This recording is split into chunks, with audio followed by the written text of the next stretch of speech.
निराई भी ऐसे ही होती थी, गुड़ाई भी ऐसे ही होती थी। ये 150 साल पहले तक व्यवस्था चलती रही। तो श्रम का विभाजन जो था, श्रम अनमोल था, उसका कोई मूल्य नहीं था और एक दूसरे की मदद हम किया करते थे।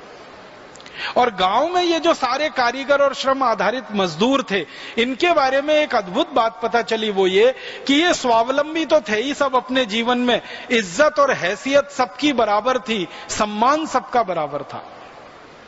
गांव में छोटे से छोटे कारीगर का सम्मान होता था, छोटे से छोटे कारीगर का, और ये सम्मान के समय आया करते थे। जैसे बच्चे का जन्म हुआ तो बच्चे के जन्म के समय कौन कौन कारीगर घर में आएगा और क्या क्या करके जाएगा, उसकी पूरी एक सूची है।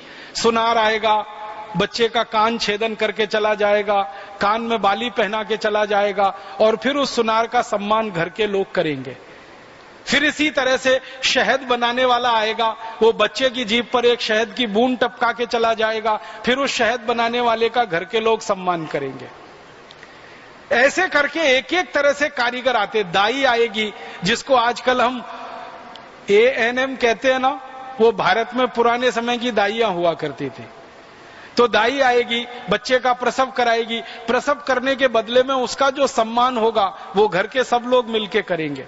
तो बच्चे के जन्म से लेके, और मैंने देखा और समझा, मृत्यु के दिन तक सभी कारीगरों का सहयोग और सहभाग हर एक एक छोटी घटना में। बच्चे का विवाह हो रहा है तो सब तरह के कारीगर आएंगे। मैं तो एक जगह देखकर हैरान हो गया कि गांव में सबसे ज्यादा उपेक्षित और पिछड़ा हम किसको मान सकते हैं, तो खराब शब्द है लेकिन मैं इस्तेमाल कर रहा हूं आपको, हिजड़े। जो हिजड़े होते हैं, इनको हमारे समाज में सबसे उपेक्षित माना जाता है और सबसे हेय दृष्टि से देखा जाता है आज के समय में। लेकिन 150 साल पहले के गांव में जब मैं देख रहा हूं कि हिजड़े जो है ना, और वैश्याएं, पहले हमारे गांव में वैश्याएं नहीं होती थी, गणिकाएं होती थी।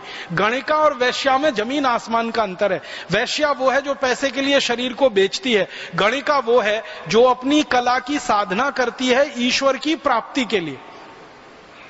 तो हमारे यहाँ गणिकाएं होती थी जो संगीत को माध्यम बनाकर ईश्वर प्राप्ति के लिए प्रयास किया करती थी। हम सब भी योग और प्राणायाम कर रहे हैं ना आखिरकार ईश्वर प्राप्ति के लिए, तो गणिकाएं भी होती थी, वो संगीत को माध्यम बना के ईश्वर प्राप्ति का काम किया करती थी। तो गणिकाएं हैं, वैश्याएं हैं और ये हिजड़े हैं। ये 3 वर्ग गांव में हुआ करते थे जिनको आज हम बहुत उपेक्षित और पिछड़ा मानते हैं। लेकिन मैंने 150 साल पहले के गांव का जब अभ्यास किया तो पता चला कि जब किसी की शादी होती थी तो शादी में सबसे महत्वपूर्ण चीज क्या होती है? हमारे देश में शादी में सबसे महत्वपूर्ण चीज अगर मैं ढूंढता पहुंचा तो वो मंगलसूत्र होता है, जो पति अपनी पत्नी के गले में पहनाता है, और उसके बाद माना जाता है कि ये पत्नी उसकी है, वो पति उसका। ये जो मंगलसूत्र बनाने का काम तो सुनार किया करते थे, और मंगलसूत्र बनने के बाद वो हिजड़ों के घर में भेजा जाता था, गणिकाओं के घर में भेजा जाता था, वहां की मिट्टी उनके ऊपर लगाई जाती थी और वापस आकर वो किसी वधू के गले में डाला जाता था। इतना सम्मान उनका होता रहा इस देश में। हिजड़ों का भी सम्मान था, गणिकाओं का भी सम्मान था। माने विवाह के समय में सबसे महत्वपूर्ण मंगलसूत्र जो गले में डाला जा रहा है वो किसी गणिका के घर से होकर अगर नहीं आया तो समझ लो वो पवित्र नहीं है। तो बहुत खोजता रहा मैं कि इसके पीछे का दर्शन क्या है। तो कहा जाता है कि इनका जो आशीर्वाद होता है वो जीवन पर्यंत रहता है। वो कुछ कहानी है श्री राम जी के समय की, और श्री राम ने इनको आशीर्वाद दिया कि आप जिसको आशीर्वाद दोगे वो जिंदगी भर साथ रहेगा। अब वो कहानी में हम ना जाएं, लेकिन सम्मान की बात अगर हम करें तो इतना सम्मान इनका होता था विवाह के समय में। इसी तरह से जब मृत्यु होती थी किसी व्यक्ति की गांव में तो सबसे पहला सम्मान किसका होता था? सबसे पहला सम्मान होता था बांस का काम करने वाले कारीगर का, जो अर्थी बना के लाता था घर में और अर्थी रखता था, और दूसरे तरफ उसका सम्मान होता था। फिर दूसरा सम्मान होता था जो कपड़ा बना के लाता था, क्योंकि आपको मालूम है मृत शरीर पर नया कपड़ा डाला जाता है, पुराना कपड़ा उसके लिए उपयोग नहीं होता। तो नया नया कपड़ा बनाकर कोई बुनकर लेके आता था, उस कपड़े का सूत बनाने वाला धुनकर आता था, फिर उस कपड़े का और कुछ प्रोसेसिंग करने वाले कारीगर आते थे और मृत व्यक्ति के शरीर को सम्मान पूर्वक वो कपड़ा उड़ाया जाता था। सम्मान के साथ उसकी अर्थी पर उसका शरीर रखा जाता था। वो अर्थी बनाने वाला बांस का कारीगर और कपड़े बनाने वाले 3 तरह के कारीगर। फिर उसके बाद जब अर्थी को लेके जाते हैं गांव में अंतिम संस्कार के लिए, तो गांव में सबसे ज्यादा जिसको और खराब श्रेणी में आज की तारीख में हम देखते हैं डोम वो लोग होते हैं जो मृत शरीर को जलाने का काम करते हैं। तो डोम लोग वो हांडी लेकर जिसमें आग रहती थी वो अर्थी के आगे आगे चलते थे और अंतिम संस्कार के लिए उसी को बुलाया जाता था और मंत्रों का उच्चारण करके अग्नि देने का काम तो पुत्र करते थे या पुत्रियां जो भी करते थे, लेकिन वो डोम बराबर उनके साथ में खड़ा होकर ये काम करवाया करता था। तो ये बराबर खड़े होकर काम का करवाना ये तो बहुत बड़ा सम्मान है, ये कोई सामान्य बात नहीं है। और भारत के इतिहास का अध्ययन करते करते एक दिन मैं ऐसे कुछ दस्तावेज देखने लगा तो पता चला कि भारत में 565 जो रियासतें रही अंग्रेजों के आने के पहले, इनमें से कम 70 से ज्यादा रियासतों के राजा डोम थे।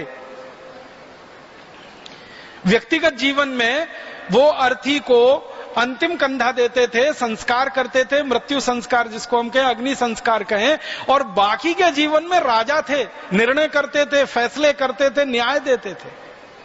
अंग्रेजों के आने के पहले तक ये व्यवस्था रही। हमारे भारत में 565 रियासतों में कई राजा तेली थे, कई राजा धुनकर थे, बुनकर थे। ये काम के आधार पर बनी हुई हमारे यहाँ जातियां हैं, ये जन्म से बनी हुई जातियां नहीं है। इस गलतफहमी में आप मत रहिएगा। काम को महत्व देकर हमने ये जातियों का निर्माण किया इस देश में। अंग्रेजों ने इसमें ऊंच नीच डाली और इसको आगे पीछे कर दिया। तो ऐसी सुंदर गांव व्यवस्था जिसमें श्रम अमूल्य है, अनमोल है, जिसमें उत्पादन भरपूर है, 2-2 हजार वस्तुएं एक एक गांव में पैदा होती रहीं, फिर उन वस्तुओं की प्रोसेसिंग का काम करके शहरों में भेजा जाना, दूध का उत्पादन, दही का, मक्खन का आदि आदि, हर तरह से सुख समृद्धि से भरपूर गांव थे इस देश में। और गांव जब इतने सुख समृद्धि वाले होंगे तो उन पर आधारित शहर भी और नगर भी सुख समृद्धि वाले ही थे। फिर आपके मन में एक प्रश्न आएगा कि आज के गांव फिर इतने उल्टे दिखाई क्यों देते हैं हमको? आज के गांव में तो कारीगरों का सम्मान नहीं है, आज के गांव में तो जाति और भेदभाव इतना हो गया है कि कोई किसी को सामने देखना पसंद नहीं करता, कोई किसी की मदद नहीं करता। गांव में पहले शादियां होती थी ना 150 साल पहले, तो शादी करने के लिए कोई ठेकेदार नहीं बुलाना पड़ता था भोजन बनाने को। गांव की सारी महिलाएं इकट्ठी होती थी, कोई पूड़ी बेलती थी, कोई आटा मलती थी, कोई सब्जी बनाती थी और पूरी बारात को खिलाते थे और गांव वाले सब मिलके उसी में खाते थे। तो शादी हो, विवाह हो, किसी का जन्म हो, किसी की मृत्यु हो, सारा गांव एक साथ खड़े होकर सब काम कर लेता था। अब हमारे गांव में ऐसा नहीं दिखाई देता, बिल्कुल उल्टा चित्र गांव का है। गरीबी है, भुखमरी है, बेकारी है, लाचारी है, बीमारी है ये, और गांव में एक दूसरे पर विश्वास नहीं रहा, एक दूसरे की मदद लेना बंद हो गया, एक दूसरे पर भरोसा करना बंद हो गया। ये इतना उल्टा चित्र 150-200 साल में कैसे हो गया? इसकी एक ही करुण कहानी है, एक ही करुण गाथा है कि ये उल्टा चित्र अंग्रेजों ने कर दिया, अपने आप नहीं हो गया। हमारे मन में कई बार ऐसा लगता है कि शायद हमारे गांव में गिरावट आती चली गई, उसके कारण आज के गांव बिल्कुल उल्टे दिखाई देते हैं। ये गिरावट अंग्रेजों ने लाई है, ये अपने आप नहीं आई है। अंग्रेजों ने ये गिरावट लाई, हमारे गांव की पूरी व्यवस्था को तोड़ दिया, खत्म कर दिया। और क्यों कर दिया?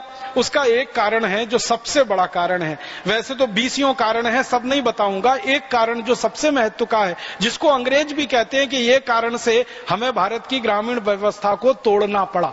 वो कारण क्या है? गांव चूंकि स्वावलंबी था, और स्वावलंबी समाज किसी का गुलाम नहीं होता, आप ये जान लीजिए। स्वावलंबी समाज को गुलाम नहीं बना सकते आप। जो अपने पैरों पर खड़ा हुआ है उसको परावलंबी नहीं बना सकते। जो अपने हाथ पैरों की मदद से खड़ा हुआ है उसको परावलंबी नहीं बना सकते, उसको गुलाम नहीं बना सकते, उसको कैद करके नहीं रख सकते।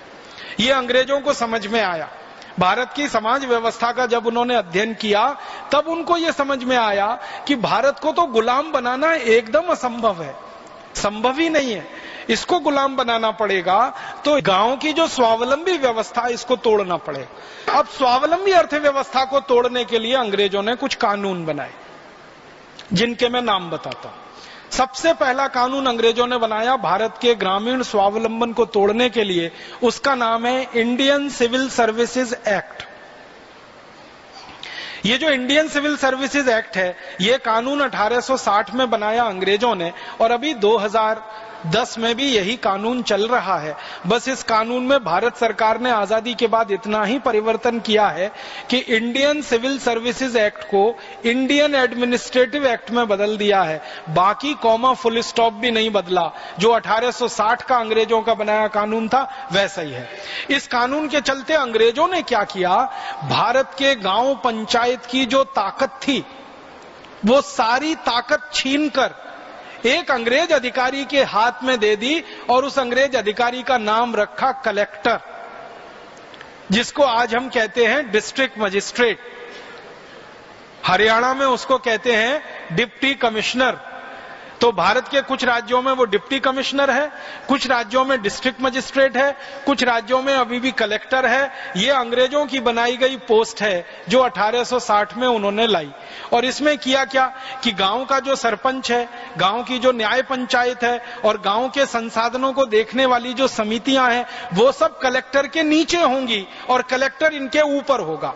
जो कलेक्टर कहेगा वो कानून है, जो कलेक्टर कहेगा वो निर्देश है, जो कलेक्टर कराएगा वो काम है और बाकी जो होगा वो गैर कानूनी है। तो ये कलेक्टरी की व्यवस्था जब अंग्रेजों ने स्थापित कर दी गांव समाज के ऊपर, इसके बाद गांव टूटना शुरू हो गए। क्योंकि जो काम न्याय पंचायत गांव में करती थी, जिसको हम पंचायत कहते हैं, वो कलेक्टर के हाथ में चला गया। जो काम रख रखाव का गांव के पंचायत करती थी वो कलेक्टर के हाथ में चला गया। तो सब काम गांव से छीनकर कलेक्टर के हाथ में दे दिए। और कलेक्टर इस देश में सब अंग्रेज हुए शुरू के दौर में, जिनको भारत का ABCD भी पता नहीं था। तो वो कुछ का कुछ करते रहे और गांव उसमें टूटते सारे चले गए।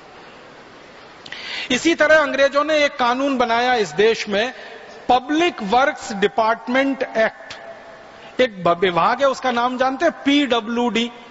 ये पब्लिक वर्क्स डिपार्टमेंट, ये अंग्रेजों का बनाया गया विभाग है। इसमें इन्होंने क्या किया कि गांव में जो काम व्यक्ति रूप से कोई व्यक्ति नहीं कर सकता अकेले, वो सभी काम करने के लिए सरकारी संस्था होगी और उस संस्था का नाम PWD, पब्लिक वर्क्स डिपार्टमेंट।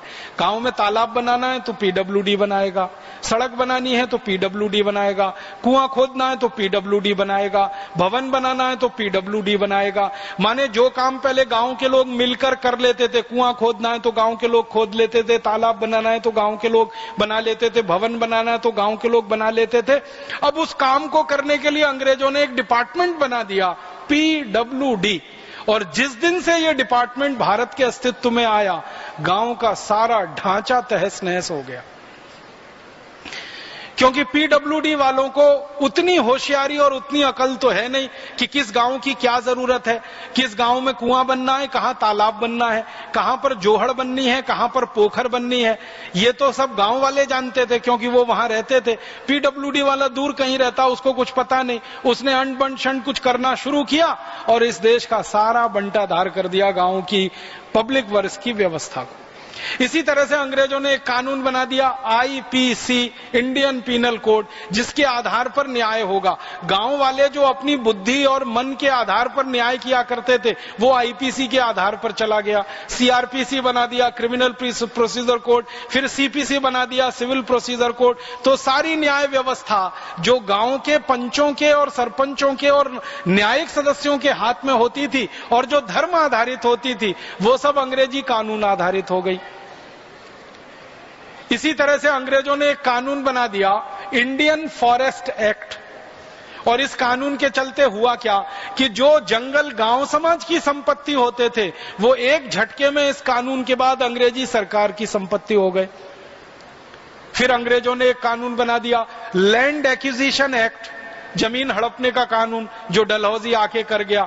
तो इस कानून के चलते पहले क्या था कि गांव की जमीन गांव के नागरिकों की होती थी। इस कानून के बाद गांव की सारी जमीन अंग्रेजी सरकार की हो गई। गांव के लोग उस पर टेनेंट हो गए। टेनेंट माने किराएदार। पहले थे वो जमीन के मालिक, फिर हो गए वो किराएदार। एक कानून ने भारत के करोड़ों किसानों को जमीन के मालिक से किराएदार बना दिया। अब वो जमीन उनकी नहीं है, वो सारी जमीन सरकार की है। तो सरकार की जमीन होने का मतलब जब सरकार चाहे तो जमीन को ले ले और जब चाहे तो अपनी दया पर आपको खेती करने के लिए दे दे। तो जमीनें चली गई किसानों की। कारीगरी खत्म करने के लिए अंग्रेजों ने एक कानून बना दिया, सोसाइटीज रजिस्ट्रेशन एक्ट 1860 में। और उसमें क्या हुआ कि गांव के लोग जब सब एक दूसरे की मदद करके एक दूसरे का काम कराते थे ना, सोसाइटीज रजिस्ट्रेशन एक्ट आने के बाद क्या हुआ कि एनजीओ बनना शुरू हो गए गांव गांव में, और गांव का सब काम एनजीओ करेंगे। गांव वाले हाथ पे हाथ धर के बैठेंगे, माने एनजीओ के परावलंबी कर दिया पूरे गांव को। और इसी सोसाइटी रजिस्ट्रेशन एक्ट के नाम पर लाखों एनजीओ हिंदुस्तान में अंग्रेजों के जमाने से फल फूल रहे हैं। कोई गरीबी दूर करने में लगा है, कोई बेकारी दूर करने में लगा है, कोई भुखमरी दूर करने में लगा है। गरीबी बढ़ रही है, बेकारी बढ़ रही है, भुखमरी बढ़ रही है। गरीबी दूर हो रही है तो एनजीओ की हो रही है, बेकारी दूर हो रही है तो एनजीओ में काम करने वाले लोगों की हो रही है, और भुखमरी दूर हो रही है तो एनजीओ के लोगों की हो रही है।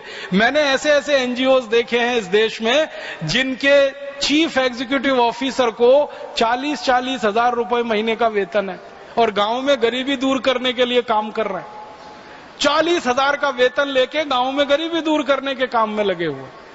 तो वो अपनी गरीबी दूर कर रहे हैं, गांव की नहीं। अंग्रेजों ने इतनी चतुराई के साथ ये कानून बनाया, सोसाइटीज रजिस्ट्रेशन एक्ट, कि पूरे गांव का स्वावलंबन तहस नहस हो गया इसमें।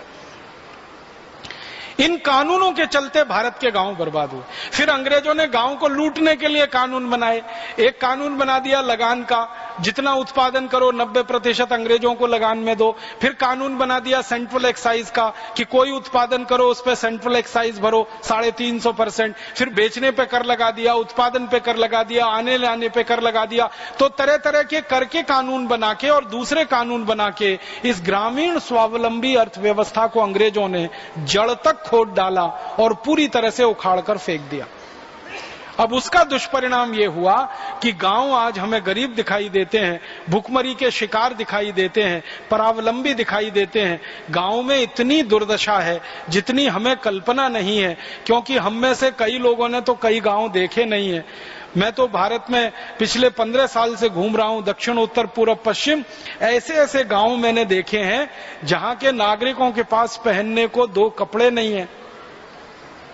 अभी थोड़े दिन पहले हमारे भारत स्वाभिमान ट्रस्ट के फाउंडर ट्रस्टी श्री सुभाष चंद्रा जी आए थे और यहां उन्होंने 15 मिनट का व्याख्यान दिया था। उसमें एक बड़ी मार्मिक बात उन्होंने कही थी कि वो जब पहली बार किसी गांव में गए और वहां उन्होंने देखा कि आदिवासी महिलाएं, वनवासी महिलाएं शरीर पर एक वस्त्र धारण किए हुए, और जब वो दूसरी महिलाओं को मिलने के लिए बुलाते थे तो एक महिला अंदर जाती थी, थोड़ी देर बाद दूसरी आती थी, तो उन्होंने ध्यान किया कि दोनों के कपड़े एक ही हुआ करते थे। एक महिला अपने कपड़े उतारती थी, दूसरी पहनती थी, तब उनके पास मिलने के लिए आती थी। तो सुभाष चंद्रा ने जब कहा तो मेरी आंखों में आंसू आ गए, क्योंकि ऐसे गांव मैंने देखे हैं मेरी आंखों से। इतनी गरीबी, इतनी भुखमरी, इतनी बदहाली। सुभाष चंद्रा जी उस दिन बता रहे थे कि उन्होंने अपनी आंखों से देखा है गांव के लोगों को आम की गुठलियां बीनते हुए, ताकि वो भविष्य में सब्जी बनाकर उसको खा सके। इतनी गुर्बत में लोग कैसे पहुंच गए। 175 साल तक पहले का भारत इतना अच्छा, स्वस्थ, समृद्ध, संपत्ति वाला, गांव गांव स्वावलंबी, और 175 साल में इतना गड़बड़, इतना गिर गया। तो उसके गिरावट के पीछे का जो कारण है वो कारण है अंग्रेजों के बनाए गए कानून और उनकी बनाई गई नीतियां।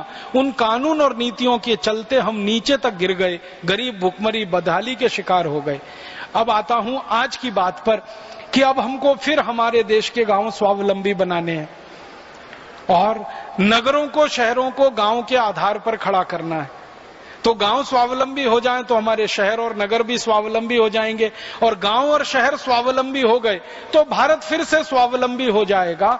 भारत स्वाभिमान का जो मूल उद्देश्य है वो यही है कि हमें हमारे देश की व्यवस्थाओं को फिर से स्वावलंबी बनाना है, किसी पर निर्भर नहीं होना। पर निर्भरता सबसे बड़ा अभिशाप है जिसमें से सारे दुर्गुण निकलते हैं।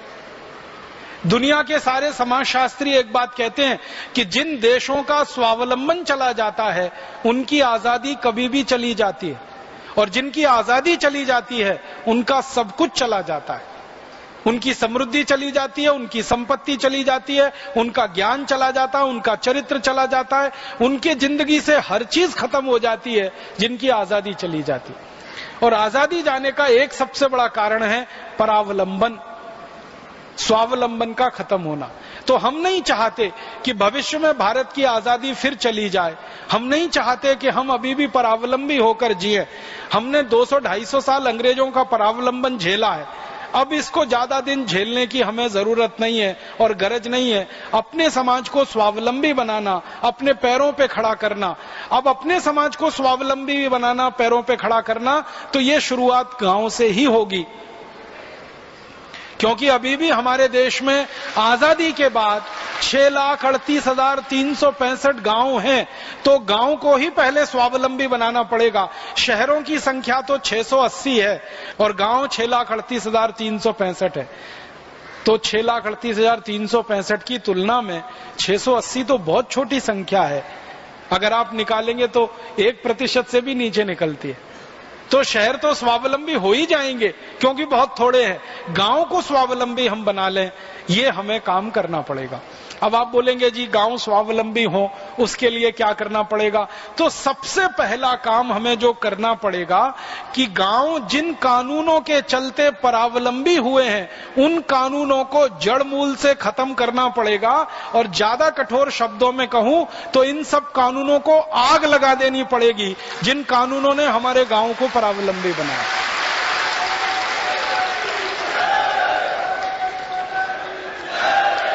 आप अगर मुझसे पूछेंगे कि गांव के परावलंबन को खत्म करने के लिए, स्वावलंबन बढ़ाने के लिए सबसे पहले कौन सा कानून खत्म होना चाहिए, तो मैं कहूंगा लैंड एक्विजिशन एक्ट सबसे पहले खत्म होना चाहिए। दूसरा कानून जो खत्म होना चाहिए वो इंडियन एडमिनिस्ट्रेटिव एक्ट। तीसरा कानून खत्म होना चाहिए गांव के स्वावलंबन के लिए इंडियन पुलिस एक्ट, जो अंग्रेजों के समय के, आईपीसी, सीआरपीसी, सीपीसी। और मैं बहुत दुख के साथ कहता हूं कि अंग्रेजों के समय के ऐसे 34,735 कानून हैं जिन्होंने हमारे गांव को जकड़ रखा है, पकड़ रखा है, छोड़ते नहीं है वो गांव को स्वावलंबी होने के लिए। तो ये सब कानून हमें खत्म करने पड़ेंगे और इन कानूनों को खत्म कराने के लिए भारत की सरकार पर, भारत की संसद पर और भारत की विधानसभाओं पर दबाव डालना पड़ेगा। और इतना दबाव डालना पड़ेगा कि सरकारों को दो में से एक चीज चुनने को हो जाए, या तो वो ये सारे कानून को खत्म करें 34,735, या उनकी सरकार 1 मिनट में धराशायी हो जाए। ये दो में से स्थिति बन जाएगी तो सब कानून बदल जाएंगे। हमारे देश में दुर्भाग्य से जो तंत्र चल रहा है ना, जिसको हम लोकतंत्र कहते हैं, पार्लियामेंट्री डेमोक्रेसी कहते हैं, ये पार्लियामेंट्री डेमोक्रेसी का एक ही नियम है कि इस पर बहुत ज्यादा दबाव अगर आप डाल सकते हो तो ये कोई भी काम करने को सरेंडर हो जाती है पार्लियामेंट्री डेमोक्रेसी। अगर इसके ऊपर दबाव नहीं है तो ये छुट्टा सांड की तरह से होती है जो किसी को भी रौंद देती है। ये पार्लियामेंट्री डेमोक्रेसी के बारे में दुनिया के सारे विद्वानों का एक मत है कि इसके ऊपर अगर जनता का दबाव है, जनता के कंट्रोल में है अगर पार्लियामेंट्री डेमोक्रेसी, तो ये स्वर्ग का निर्माण करती है। लेकिन भ्रष्ट नेता और अधिकारियों के कंट्रोल में जब ये चली जाती है पार्लियामेंट्री डेमोक्रेसी, तो यही नरक का निर्माण भी कर देती है। तो आज अपने देश में गाहे बगाहे पार्लियामेंट्री डेमोक्रेसी है, संसदीय लोकतंत्र है। अब इसके ऊपर जनता का दबाव इतना बनाना है कि ये स्वर्ग का निर्माण करने वाली संस्था हो जाए। अभी तक ये नरक का निर्माण करने वाली संस्था बनी हुई है, क्योंकि इसके ऊपर इस समय जनता का दबाव नहीं है। भ्रष्ट नेता और भ्रष्ट अधिकारियों के दबाव में ये चल रही है। तो हमें भारत स्वाभिमान की तरफ से अगले 3-4 वर्षों में इतना जन दबाव खड़ा करना है कि ये संसदीय लोकतंत्र जनता के दबाव में आ जाए और स्वर्ग का निर्माण करना शुरू करे। और जनता के दबाव में जब ये आ जाएगा तो इसको हम आदेश करें और हमारे आदेश पर ये संसद और विधानसभा नीति बनाए, कानून बनाए। वो आदर्श का सपना हम देख रहे हैं। आदेश हम करेंगे, निर्देश हम करेंगे, कानून संसद बनाएगी और विधानसभा बनाएगी। हम संसद में नहीं जाएंगे, हम विधानसभा में भी नहीं जाएंगे, लेकिन हमारा किया हुआ आदेश संसद और विधानसभा के लिए नजीर बनेगा कानून और नीति के आधार पर। ऐसी व्यवस्था हम चाहते हैं। भारत स्वाभिमान के किसी कार्यकर्ता को संसद में जाने की जरूरत ना पड़े, किसी कार्यकर्ता को विधानसभा में जाने की जरूरत ना पड़े, लेकिन संसद और विधानसभाओं की हैसियत इतनी हो जाए कि वो भारत स्वाभिमान के कहे हुए वाक्यों को, बोली गई नीतियों को, बनाई गई व्यवस्थाओं को देश के लिए कानून बनाने के लिए सहमत हो जाए। इतनी ताकत और इतना दबाव तो खड़ा कर ही देना है। आप बोलेंगे क्या ये संभव है? ये बहुत आसान है। असंभव इसमें कुछ भी नहीं है। दुनिया में असंभव कुछ भी नहीं होता, हर चीज संभव होती है। महत्व तो इस बात का होता है कि करने वालों का संकल्प कितना मजबूत है और कितना ताकतवर है। हर चीज संभव होती है। आज से थोड़े साल पहले तक दुनिया में कोई सोच नहीं सकता था कि सोवियत संघ नाम का देश धराशायी हो जाएगा, लेकिन हो गया। आज से कुछ साल पहले तक कोई सोच नहीं सकता था कि पूर्वी जर्मनी और पश्चिमी जर्मनी जो एक दूसरे के जानी दुश्मन है, वो दोनों मिलकर एक हो जाएंगे। हो गया। कोई कल्पना नहीं करता था कि अमेरिका की जो फाइनेंशियल इकोनॉमी है, जो वित्तीय अर्थव्यवस्था अमेरिका की है, वो ऐसी ध्वस्त होगी कि अमेरिका के नामी गिरामी 156 बैंक दिवालिया हो जाएंगे। Bank of America, city bank, एनजेड, Grindlays, standard chartered, बड़े बड़े अमेरिका के बैंक जिनके बारे में सारी दुनिया हैरान है ये सोच सोचकर कि ये दिवालिया कैसे हो गए। इनके दिवालियापन के बारे में किसी को कल्पना नहीं थी, लेकिन वो हो गया। ऐसे ही कोई नहीं सोचता था दुनिया में कि 15% वोट काले लोगों के अमेरिका में है और 85% वोट गोरे लोगों के अमेरिका में है। तो जहां 15% ही काले वोट हो अमेरिका में, वहां एक काला आदमी राष्ट्रपति हो जाएगा 250 साल के इतिहास में, किसी ने कल्पना नहीं की थी पूरी दुनिया में, लेकिन हो गया। अभी और कुछ चीजें हो रही हैं। यूरोप के 24 देशों ने मिलकर एक करेंसी बना ली है। आपको मालूम है यूरो डॉलर? पहले यूरोप के हर देश की अलग अलग करेंसी थी। अब 24 देश इकट्ठे होकर एक ही करेंसी में काम कर रहे हैं, वो यूरो डॉलर है। ब्रिटेन को छोड़कर सारे देश उसमें शामिल हो गए। किसी की कल्पना नहीं थी कि कभी ऐसा समय आएगा दुनिया में कि यूरोप की एक करेंसी हो जाएगी, वो हो गई। अब एक करेंसी नहीं, यूरोप की एक पार्लियामेंट हो गई है पूरी। 24 देशों ने मिलकर एक कॉमन पार्लियामेंट बना लिया है और उसका प्रेसिडेंट उन्होंने घोषित कर दिया है। ये 24 देश पिछले 500 साल एक दूसरे से लड़ते रहे, झगड़ते रहे, एक दूसरे को गालियां देते रहे। कोई किसी को देखना पसंद नहीं करता। फ्रांसीसी लोग अंग्रेजों को पसंद नहीं करते, अंग्रेज फ्रांसीसियों को पसंद नहीं करते। जर्मन लोगों से फ्रांसीसियों को घृणा है, फ्रांसीसियों से जर्मन लोगों को घृणा है। एक दूसरे से घृणा और नफरत करने वाले 24 देश इकट्ठे हो जाएं और एक पार्लियामेंट बना लें, ये किसी को कल्पना नहीं थी, लेकिन हो गया। इसी तरह से अब वो कॉमन आर्मी बनाने जा रहे हैं। कॉमन मार्केट उन्होंने बना लिया है। तो कॉमन मार्केट बन गया 24 देशों का, कॉमन आर्मी बनने जा रही है, कॉमन पार्लियामेंट हो गई, कॉमन करेंसी हो गई। जो एकदम असंभव दिखने वाली चीजें हो रही हैं, तो मुझे नहीं लगता कि भारत स्वाभिमान के लिए कोई भी चीज असंभव है। हम भी वो सब कर डालेंगे जो कुछ यूरोप और अमेरिका वाले कर रहे हैं। अगर यूरोप और अमेरिका वाले एक दूसरे से घृणा और नफरत करते हुए एक होकर अपनी अर्थव्यवस्था को मजबूत करने के लिए ये सब कर रहे हैं, तो हम भारतवासी भी एक होकर, हिंदू, मुस्लिम, सिख, ईसाई सब मिलकर एक होकर इस देश की पूरी अर्थव्यवस्था को बदल सकते हैं, कानूनों को बदल सकते हैं और अंग्रेजों के डाले हुए विष को खत्म करके इस देश को अमृत तुल्य बना सकते हैं। हम भी कर सकते हैं। हम उनसे कम नहीं है। उनकी 2 आंखें हमारी 2 आंखें, उनके 2 कान हमारे 2 कान, उनके 2 हाथ हमारे 2 हाथ, उनके 2 पांव हमारे 2 पांव। हमारे पास तो उनसे बहुत ज्यादा है। उनको तो भगवान ने सूरज नहीं दिया, धूप नहीं दी, प्रकाश नहीं दिया, जमीन के नीचे संसाधन नहीं दिए। जितनी संपत्ति हमारी जमीन के नीचे किसी देश के पास नहीं, शायद अफ्रीका को छोड़कर। अफ्रीका के पास हमसे थोड़ी ज्यादा संपत्ति है। अफ्रीका को एक बाजू में रख दे तो हमारे बराबर संपत्ति तो यूरोप के किसी देश के पास नहीं है। जमीन के नीचे 90 खनिज जहां मिलते हो, एक साल में 365 दिन जहां सूरज निकलता हो, इस देश के किसान इतने मेहनती हो, एक एक एकड़ खेत में 30 कुंटल धान पैदा होता हो, एक एक एकड़ जमीन में 125 मीट्रिक टन गन्ना पैदा होता हो, एक एक एकड़ खेत में 12 कुंटल जहां कपास होती हो, एक एक एकड़ में जहां 25 कुंटल तक गेहूं होता हो, इस देश को क्या कमी है? इतना भगवान ने हमको दिया है, बस उसका सही सदुपयोग करने की नीति बनाने की जरूरत है और व्यवस्था में उसको लाने की जरूरत है। इतना कुछ हमको दिया।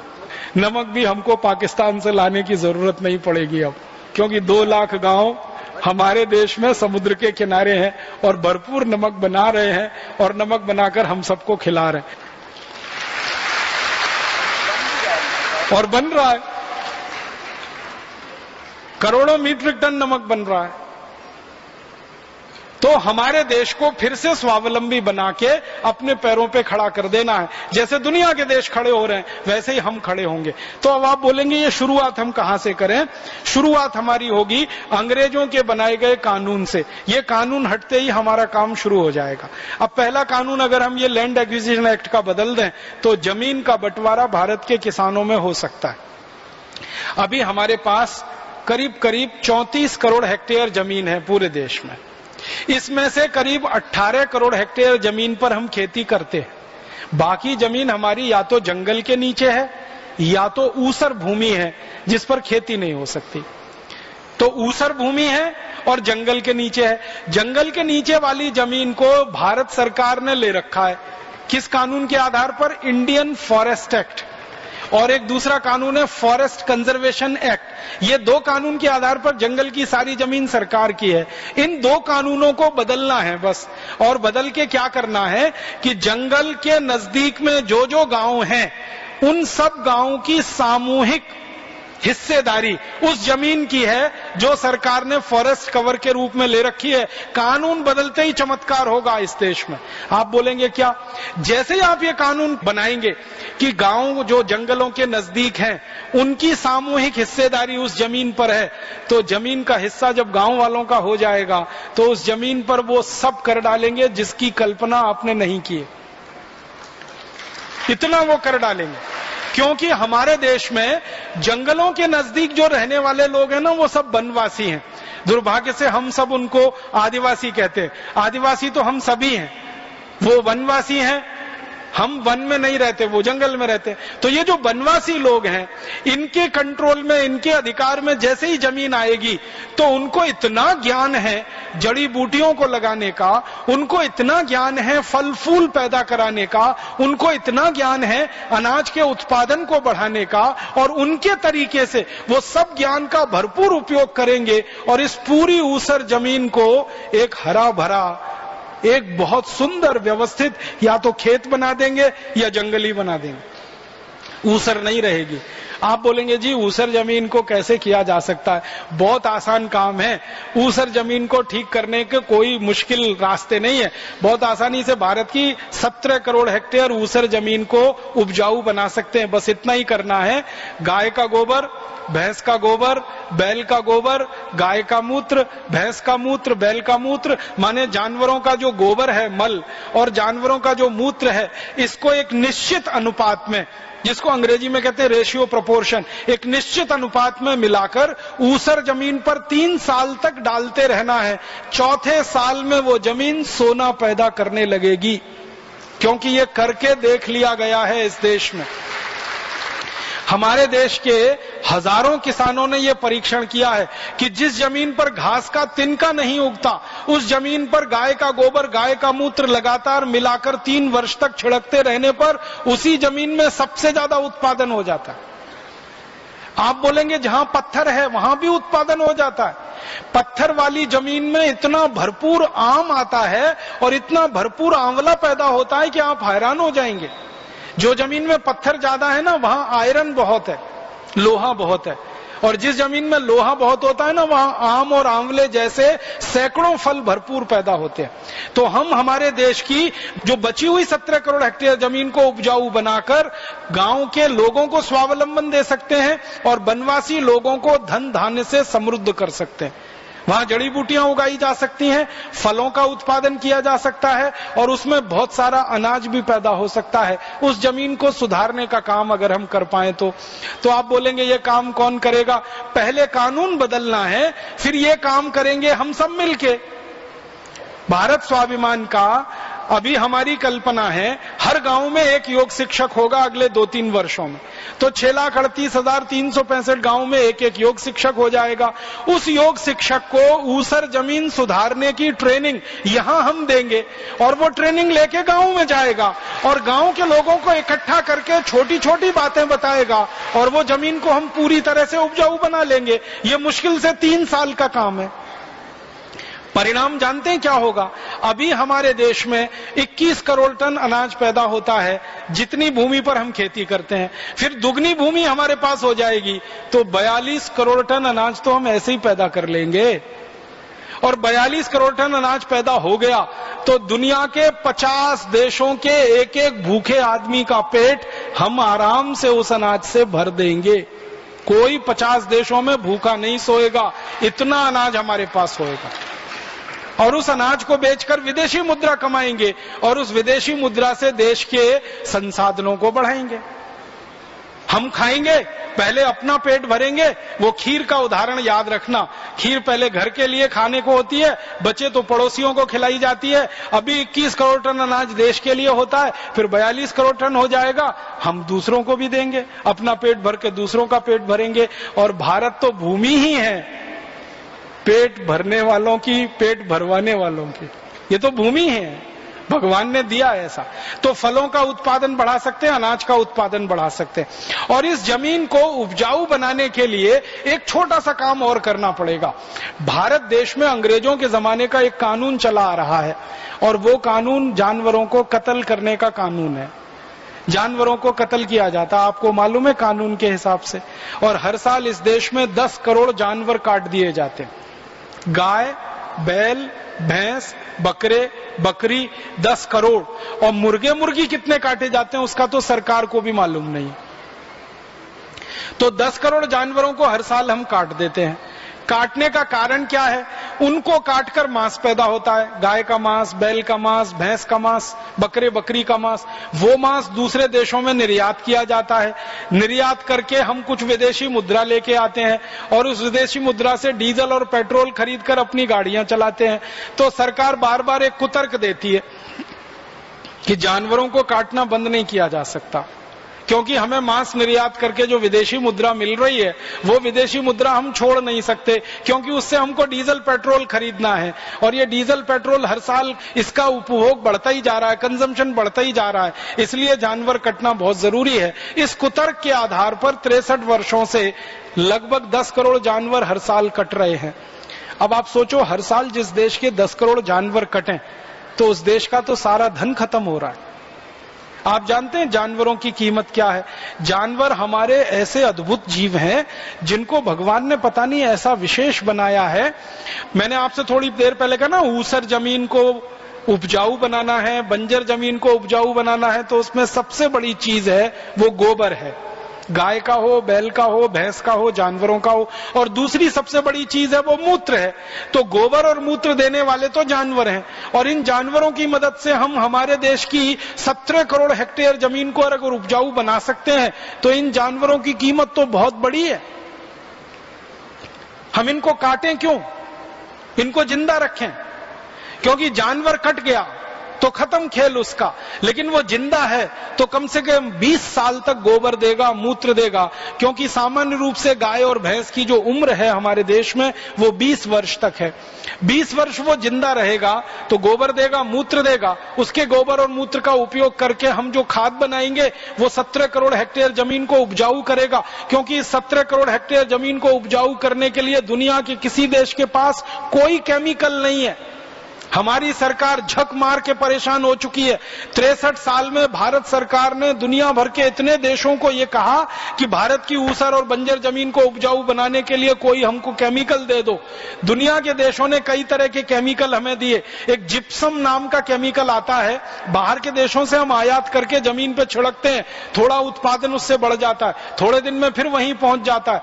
तो दुनिया के पास कोई केमिकल नहीं है और भगवान ने ये सारी ताकत जानवरों के गोबर में दे रखी है, मूत्र में दे रखी है। तो क्यों ना जानवरों का गोबर और मूत्र उपयोग किया जाए उस बंजर जमीन को उपजाऊ बनाने के लिए, तो उनका कत्ल क्यों किया जाए? तो ये कानून हमें तुरंत बंद कराना है, जानवरों के कत्ल करने का कानून। इस कानून के खत्म होते ही 10 करोड़ जानवर हर साल जिंदा रहने लगेंगे। उनका जो गोबर और मूत्र है वो हमारे खेतों को उपजाऊ बनाने के काम में आएगा। आपको मालूम है हमारी जो आज की जमीन पे खेती होती है, जिसको हम करीब 17-18 करोड़ हेक्टेयर मानते हैं, उस जमीन की खेती के लिए 5 लाख करोड़ रुपया किसानों को खर्च करना पड़ता है यूरिया के, डीएपी के, सुपर फॉस्फेट के उपभोग के लिए। यूरिया, डीएपी, सुपर फॉस्फेट और उस पर आने वाले कीड़ों को मारने के लिए कीटनाशक, endosulfan, malathion, benzene hexachloride, chlorpyrifos, dichromate, monocrotophos, ऐसे 786 किस्म के कीटनाशक और 3 किस्म की रासायनिक जहरीली खाद, ये कुल मिलाकर 5 लाख करोड़ रुपए का खर्चा किसान करते हैं। तब 17 करोड़ हेक्टेयर जमीन पर कुछ खेती होती है।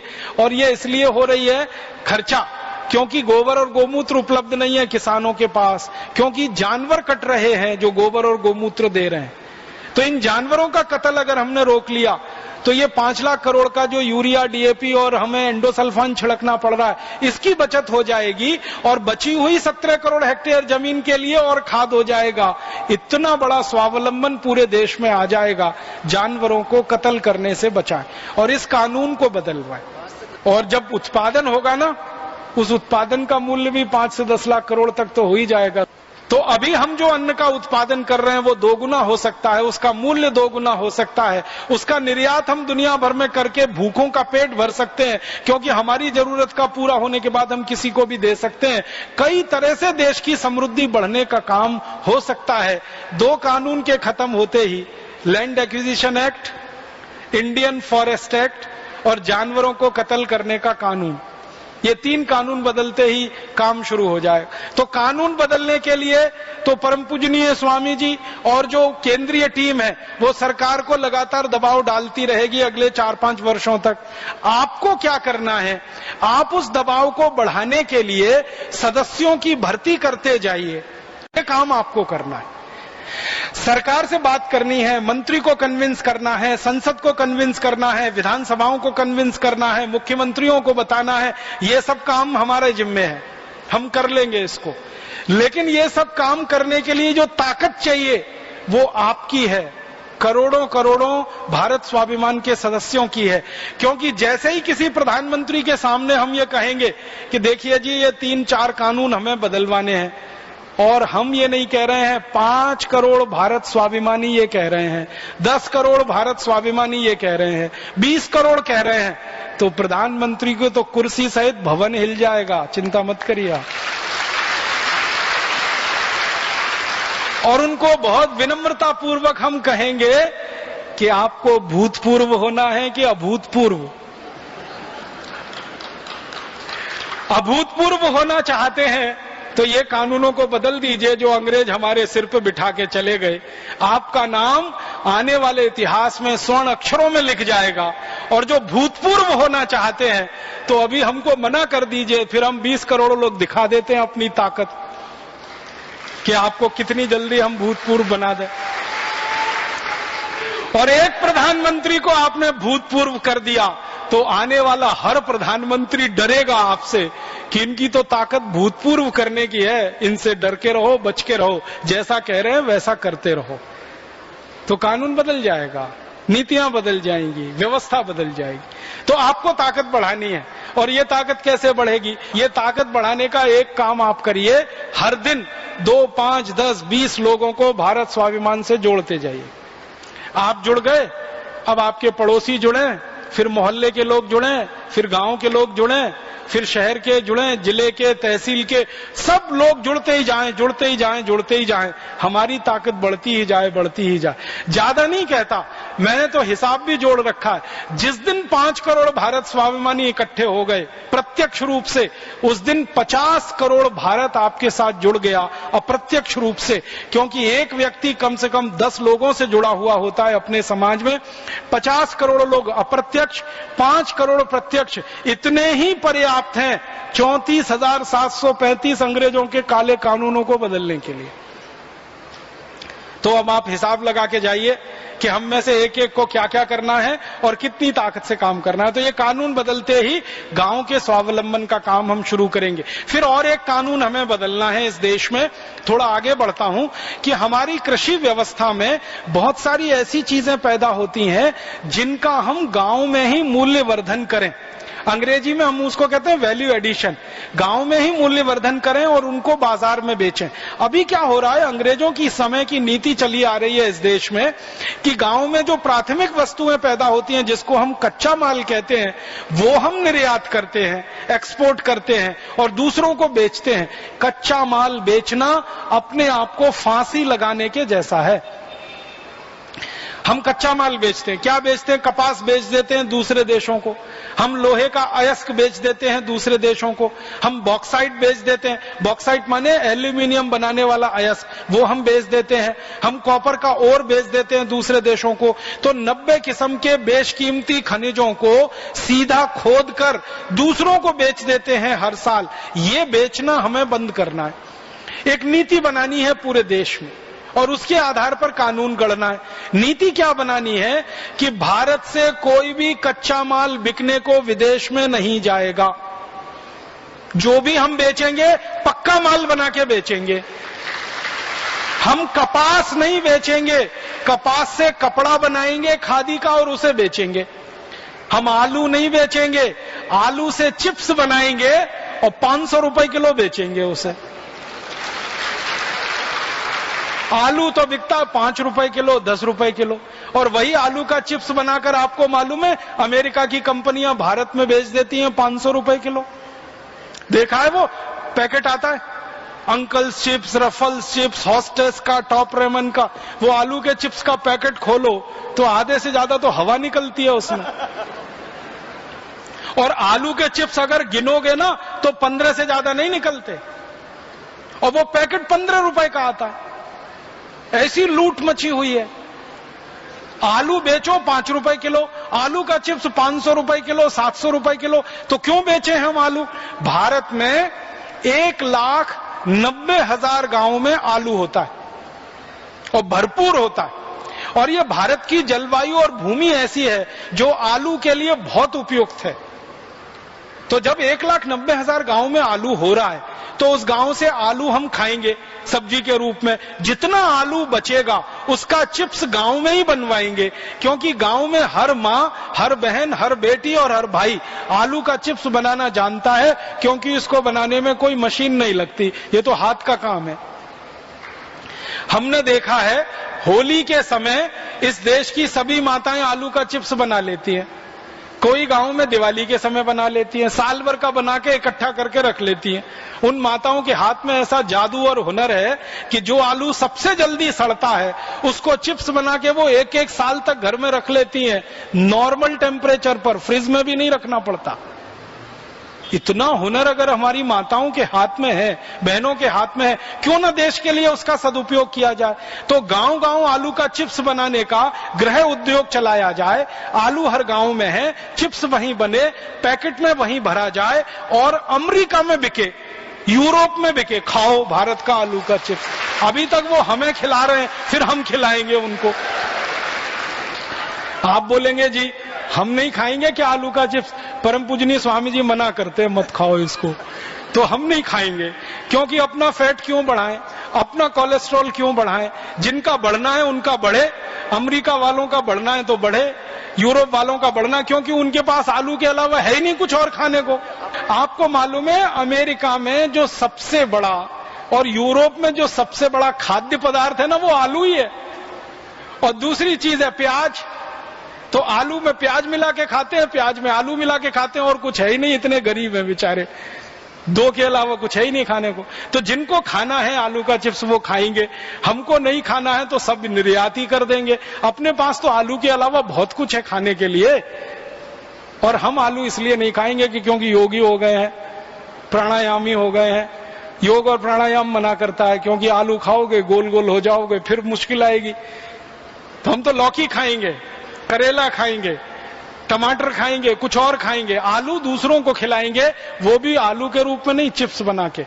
मैंने एक दिन हिसाब निकाला, 1,90,000 गांव, हर गांव में एक एक घर में ये चिप्स बनाने का काम अगर हम करवा सकें, और उसकी मार्केटिंग और पैकेजिंग कोई एक संस्था अपने हाथ में ले ले, एक मदर इंडस्ट्री बने, उसके नीचे गांव की छोटी छोटी गृह उद्योग काम करें, तो बहुत बड़ी फतेह, बहुत बड़ी विजय हम कर सकते हैं। तो आलू नहीं बेचेंगे, चिप्स बेचेंगे। इसी तरह का और एक उदाहरण देता हूं। भारत के 4 लाख गांव में कपास होती है, 4 लाख गांव, और जो कपास होती है ना, वो कपास हम कई बार सीधे निर्यात कर देते हैं। कपास की गांठ बनाते हैं, गांठें निर्यात हो जाती हैं। हम नीति बनाएंगे वो ये कि कपास निर्यात नहीं होगी, कपास का सूत बनेगा, सूत से कपड़ा बनेगा, कपड़ा निर्यात होगा। कपास बिक जाती है 12-15 रुपए किलो, और कपड़ा बनाकर बेचो ना तो वही कपड़ा बिकता है 300-350 रुपए किलो। किलो के हिसाब से बात कर रहा हूं। जो कपास हम 12-15 रुपए किलो में बेच देते हैं, उसी कपास का कपड़ा अंतर्राष्ट्रीय बाजार में 350 रुपए किलो में बिकता है। तो हम सीधे कपड़ा क्यों नहीं बेचे? और भारत का कपड़ा तो ऐसा अद्भुत होगा, हाथ से बना, हाथ से कता, दुनिया लट्टू है इस कपड़े पर। पूरी दुनिया के यूरोप और अमेरिका के बाजार में आप झूठ मूठ को ये कह दो कि ये कपड़ा हाथ से बना है और हाथ से बुना है, आप जो कीमत मांगोगे वो देने को लोग तैयार हैं, क्योंकि हाथ से बने कपड़े को पहनने का और हाथ से बुने कपड़े को पहनने का सैकड़ों साल से वो भूल गए हैं, क्योंकि मशीन का बना कपड़ा पहनने को मिलता है और मशीन से ही वो बुनता है। तो अमेरिका और यूरोप में लोग मुंह मांगी कीमत देने को तैयार हैं हाथ के बुने कपड़े को खरीदने के लिए। हमें वही करना। 4 लाख गांव में हम चरखे चलवा सकते हैं, सूत बनवा सकते हैं, खादी बन सकती है, और वो खादी दुनिया भर के देशों में निर्यात होकर लाखों करोड़ों रुपए देश की आमदनी बढ़ा सकती है। मैंने एक दिन हिसाब निकाला था कि ये 4 लाख गांव में खाली सूत बने, कपड़ा बने, इसी काम में 15 करोड़ लोगों को जिंदगी भर के लिए रोजगार मिल सकता है। 15 करोड़ लोगों को। आप सोचो, एक तो बेरोजगारी भी खत्म हो हमारी। तो ध्यान में दिलाना चाहता हूं वो आपको ये कि हम कपास निर्यात कर रहे हैं तो देश की बेरोजगारी बढ़ा रहे हैं और रोजगार का निर्यात कर रहे हैं। अगर हम कपास से कपड़ा बना रहे हैं तो देश की समृद्धि बढ़ा रहे हैं, रोजगार बढ़ा रहे हैं और बाहर से रोजगार का आयात कर रहे हैं। इसी तरह का और एक उदाहरण देता हूं। हमारे भारत देश में बहुत बड़े पैमाने पर अन्न पैदा होता है, गेहूं, चावल, चना, दाल, मटर। कई बार सरकार के पास बफर स्टॉक में बढ़ जाता है तो दूसरों को वो निर्यात कर देते हैं, गेहूं निर्यात कर देते हैं, कई बार कुछ और निर्यात कर देते हैं। हम जो नीति बनाएंगे वो ये कि किसी भी देश को निर्यात करना पड़े अगर बफर स्टॉक बढ़ गया तो। बफर स्टॉक बढ़ने का माने रखने की जगह नहीं है और वो गेहूं सड़ जाएगा, खराब हो जाएगा, इसलिए उसका निर्यात करके कुछ पैसा कमा लिया जाए। तो हम गेहूं निर्यात नहीं करेंगे, गेहूं का आटा बनाएंगे, आटा निर्यात करेंगे। गेहूं के आटे में से मैदा निकालेंगे, मैदा निर्यात करेंगे। गेहूं के आटे में से मैदा निकलने के बाद सूजी निकालेंगे, सूजी का निर्यात करेंगे। एक ही गेहूं में से 3 चीजें बना के हम निर्यात कर सकते हैं। और गेहूं निर्यात होता है 10-11 रुपए किलो और आटा बिकता है 26 से 30 रुपए किलो। तो 11 रुपए किलो की चीज से अगर 26 रुपए किलो का भाव मिलता है तो 11 रुपए किलो की क्यों बेचें? हम तो 26 रुपए किलो की बेचेंगे। और आटे को ऐसा बनाएंगे आरोग्य आटा जैसा, उसमें गेहूं है, चना है, जव है, फिर उसमें बाजरी है, फिर ऐसे 9 तरह के अनाज मिला के जो दुनिया के देशों ने कभी खाया नहीं, कभी स्वाद भी नहीं चखा, वो तो दीवाने हो जाएंगे इस आटे के। इसमें कैल्शियम भी भरपूर है, आयरन भी भरपूर है, और दुनिया भर के लोगों को कैल्शियम और आयरन की पूर्ति के लिए जो गोलियां खानी पड़ती हैं, ये आटा उन गोलियों को खत्म कर देगा। अंत में उन गोलियों को बनाने वाली कंपनियां भी झक मार के यही आटा बेचेंगी, गोलियों को खत्म करना पड़ेगा। तो हम हमारे देश को गांव के स्तर पर कैसे स्वावलंबी बना सकते हैं। और एक उदाहरण देता हूं, हमारे देश में 1 लाख से ज्यादा गांवों में टमाटर पैदा होता है, टमाटर की चटनी बन सकती है, सॉस। अब टमाटर बिकता है 12-15 रुपए किलो, टमाटर की चटनी बिकती है 200 रुपए किलो। मालूम है, Maggi hot and sweet chili sauce, और वो बिकती है ये क्या कि इट्स डिफरेंट। उसका डिफरेंस पता है क्या है? 3 महीने पुरानी सड़ी गली है, यही है डिफरेंस उसका। घर में हम टमाटर की चटनी ताजा बना के खाते हैं, वो 3 महीने पुराना होता है, और वो 200 रुपए किलो बिक सकता है। टमाटर 10 रुपए किलो बिक रहा है। तो जो जो देश में टमाटर वाले गांव हैं, उन सब जगह टमाटर की चटनी बन सकती है, और ये घर में बन सकती है। इसके लिए कोई दूसरा बड़ा उद्योग लगाने की जरूरत नहीं। इसी तरह देश में अंगूर होता है, इसी तरह देश में 2000 से ज्यादा चीजें गांव में जो होती हैं, उनको पक्का माल बना के ही बेचना है, कच्चा माल नहीं बेचना। एक और उदाहरण देता हूं, गन्ना हमारे देश में करीब करीब 4 लाख गांव में होता है। जितने गांव में कपास होती है उतने में गन्ना होता है। और गन्ने का हम जो है ना रस निकाल के अभी चीनी बनाते हैं, और चीनी बहुत घाटे का सौदा है। चीनी की मिलों को चलाने के लिए सरकार को हजारों करोड़ की सब्सिडी देनी पड़ती है, तब भी चीनी मिलें घाटे में रहती हैं। और इतने घाटे में रहती हैं कि किसानों के गन्ने का मूल्य नहीं दे पाते वो उसी समय जिस समय गन्ना खरीदते। इतनी बुरी हालत है चीनी मिलों की। जो सरकार सब्सिडी देना बंद कर दे तो सारी चीनी मिलें ध्वस्त हो जाएं 1 मिनट में। कारण जानते हैं क्या है? गन्ने का रस निकालना और उससे गुड़ बनाना, ये सबसे आसान तकनीकी है भारत में। लेकिन गन्ने का रस निकाल के उसका चीनी बनाना, ये सबसे कॉम्प्लिकेटेड टेक्नोलॉजी है भारत में, बहुत जटिल है। गन्ने का रस निकाल के जब चीनी बनाते हैं, 23 तरह के तो जहर उसमें मिलाने पड़ते हैं, प्रत्यक्ष और परोक्ष रूप से। और वो जहर मिलते मिलते वो चीनी नहीं रहती, जहरी हो जाती। और वो जहर खा खा के हम अपनी डायबिटीज बढ़ाते रहते हैं, कोलेस्ट्रॉल बढ़ता है, हार्ट अटैक आता है, और तमाम तरह की बीमारियां हैं। तो बजाय इसके हम इतना सा करें कि गुड़ बने और गुड़ शक्कर बने। एक होता गुड़ और एक होता गुड़ शक्कर, जिसको कई कई गांवों में गुड़िया शक्कर भी कहते हैं। और एक होता बूरा। बूरा तो आप सब जानते हैं, पश्चिमी उत्तर प्रदेश में खांड जिसको कहते हैं। तो बूरा है, गुड़िया शक्कर है और गुड़ है। ये 3 उत्पाद पूरी दुनिया में भारत के डिमांड है इनकी। मैंने अभी थोड़े दिन पहले इजराइल की एक कंपनी का एडवर्टाइजमेंट पढ़ा, बहुत इंटरेस्टिंग बात बता दूं, बहुत रोचक। इजराइल की एक कंपनी है, वो मिठाई बनाती है। मिठाई बनाने के लिए उनको कुछ वो चाहिए, मीठी चीज चाहिए। तो वो मीठी चीज का विज्ञापन करते हैं कि किसी देश के पास हो तो हमको दो।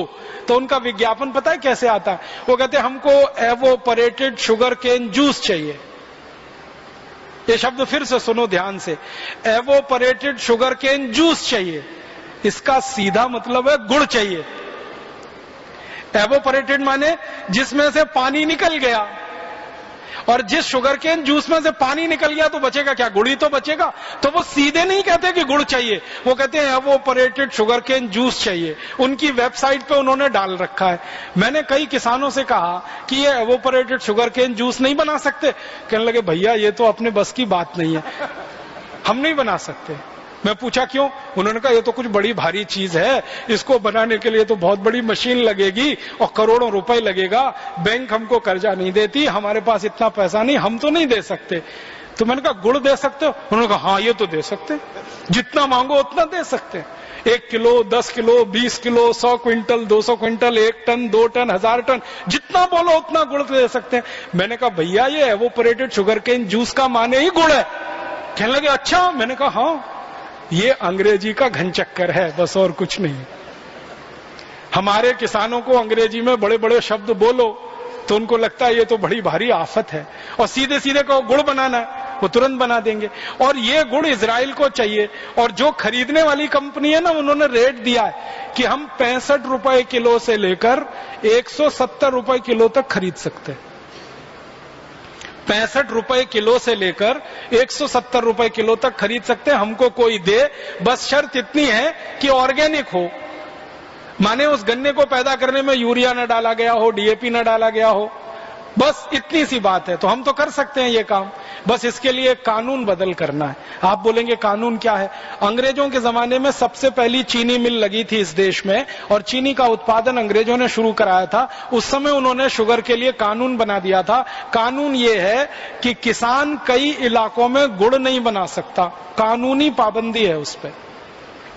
आपको सुन के धक्का लगेगा कि भारत में 17 राज्यों में यह कानून है कि किसान कानूनन गुड़ नहीं बना सकता। जो वो बना रहे हैं वो सब गैर कानूनी है, और अंग्रेजों के जमाने का कानून है ये। और अंग्रेजों ने सोच सोचकर उस इलाके में ये कानून लगवाया जहां पर गन्ना सबसे ज्यादा पैदा होता है, क्योंकि उनको चीनी मिल के लिए गन्ना चाहिए। गन्ना तभी मिलेगा जब गुड़ ना बने, तभी वो बचेगा, नहीं तो बचेगा क्यों? तो उन्होंने ये स्वार्थ के लिए कानून बनवा दिया, और इस कानून से वो 150 साल अपनी पूर्ति करते रहे। चीनी यहां बनाते रहे और इंग्लैंड और यूरोप में बेचते रहे, क्योंकि उनको चीनी ही खाने की आदत है, और हमारे किसान गुड़ बनाने से वंचित हो गए। हमको ये कानून बदल देना है, और राज्य स्तर पर यह कानून